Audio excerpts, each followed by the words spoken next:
They said Baal would answer with fire. My father believed it. He was one of Baal's prophets, a man of fervor, of rituals, of long prayers and bloodied hands. I grew up in his shadow, learning the motions of worship, the songs, the incense, the power of devotion. The day we climbed Mount Carmel, I felt it in my stomach, that knot of something not quite dread, not quite curiosity. Elijah had summoned them, my father among the 450, to settle a question that had echoed too long. Who is God? The people crowded the mountainside. I stayed near the back, but close enough to see the altar of Baal and the sweat on my father's brow as he shouted with the others. They danced, they cried out, they gashed themselves until the ground darkened with blood. For hours, the mountain echoed with their desperation, but the sky stayed silent. Elijah stood alone. No servants, no shrine, no blades. He laughed, mocked them, really. But there was something in his eyes I couldn't ignore. Not pride, not cruelty, authority. And then he built his altar. He poured water over the sacrifice.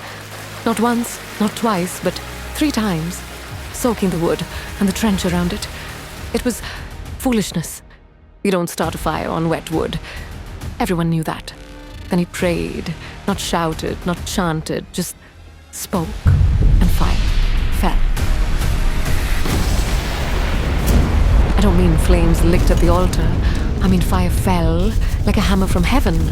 It consumed everything. The wood, the stones, the offering, the water, the very dust.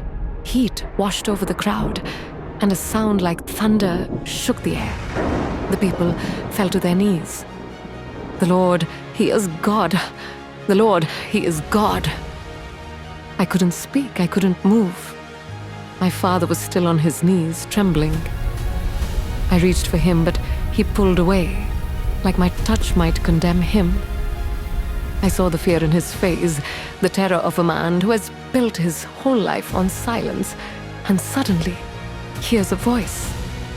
Then Elijah gave the command, "Seize the prophets of Baal." I fled. I ran down the mountain into the trees, heart pounding.